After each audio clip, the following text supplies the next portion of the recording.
بسم اللہ الرحمن الرحیم۔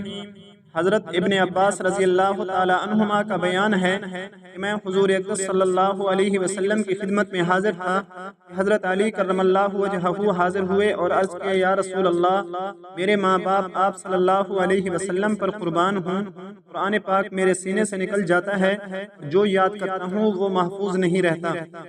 حضور اقدس صلی اللہ علیہ وسلم نے فرمایا، اے ابو الحسن، کیا میں تجھے ایسی ترکیب بتلا دوں جو تجھے بھی نفع دے اور جس کو تو بتلا دے اس کے لیے بھی نافع ہو، اور جو کچھ تو سیکھے وہ محفوظ رہے۔ حضرت علی کرم اللہ وجہہ نے عرض کیا، ارشاد فرما دیں۔ حضور اقدس صلی اللہ علیہ وسلم نے فرمایا، شب جمعہ میں اگر یہ ہو سکتا ہو کہ رات کے آخر تہائی حصے میں اٹھو تو یہ بہت ہی اچھا ہے۔ یہ وقت ملائکہ کے نازل ہونے کا ہے اور دعا اس وقت میں خاص طور سے قبول ہوتی ہے۔ اور میرے بھائی یعقوب علیہ السلام نے جو سوف استغفر لکم فرمایا تھا، یعنی کہ ان قریب تمہارے لیے استغفار کروں گا، اس سے شب جمعہ مراد تھی۔ اور اگر اس وقت میں جاگنا دشوار ہو تو رات کے درمیانی حصہ میں، اور یہ بھی نہ ہو سکے تو شروع ہی رات میں کھڑے ہو کر 4 رکعت نماز نفل پڑھو۔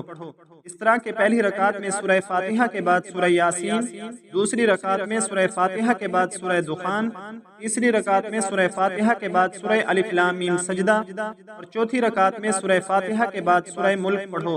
اور جب اتحیات سے فارغ ہو جاؤ تو پہلے حق تعالی شانہ کی خوب حمد و ثنا بیان کرو، اور اس کے بعد مجھ پر خوب درود بھیجو اور تمام انبیاء پر درود بھیجو۔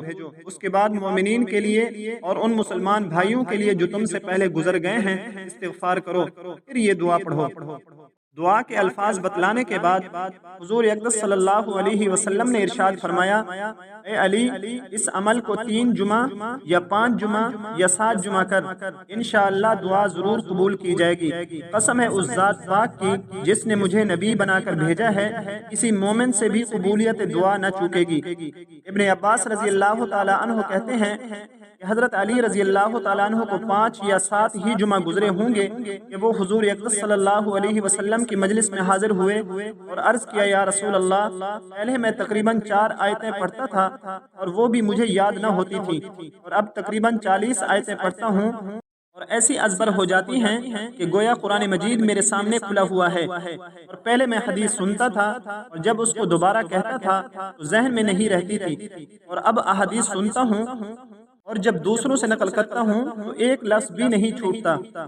دعا کے الفاظ یہ ہیں، اللہم ارحمنی بترک المعاصی ابدا ما ابقیتنی، وارحمنی ان اتکلف ما لا یعنینی، وارزقنی حسن النظر فیما یرضیک عنی، اللهم بديع السماوات والأرض ذا الجلال والإكرام والعزة التي لا ترام، أسألك يا الله يا رحمن بجلالك ونور وجهك أن تلزم قلبي حفظ كتابك كما علمتني، وارزقني أن أتلوه على النحو الذي يرضيك عني، اللهم بديع السماوات والأرض ذا الجلال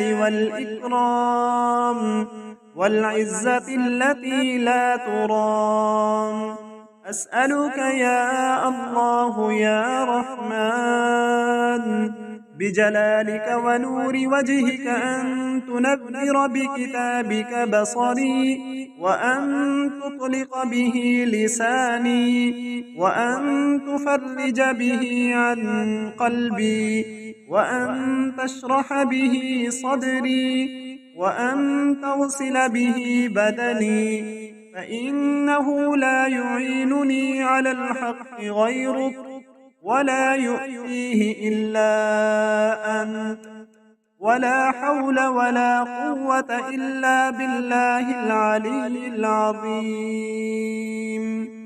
حضور اقدس صلی اللہ علیہ وسلم نے اس دعا کے پڑھنے سے پہلے حق تعالی شانہ کی خوب حمد و ثنا کا ذکر فرمایا۔ حضرت شیخ الحدیث رحمہ اللہ نے چند الفاظ نقل کر دیے ہیں اور فرماتے ہیں کہ یہ ان کے لیے ہے جو اپنی طرف سے نہیں پڑھ سکتے۔ الحمد لله رب العالمين عدد خلقه ورضا نفسه وزنة عرشه ومداد كلماته. اللهم لا أحصي ثناء عليك أنت كما أثنيت على نفسك.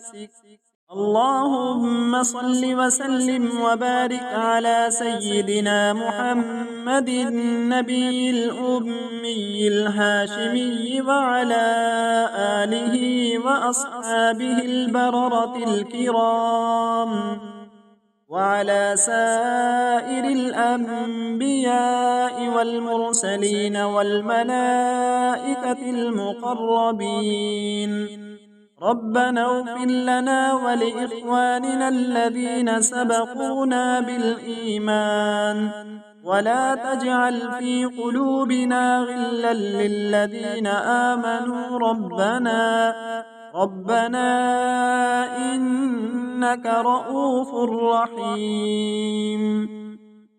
اللهم اغفر لي ولوالدي ولجميع المؤمنين والمؤمنات والمسلمين والمسلمات إنك سميع مجيب الدعوات.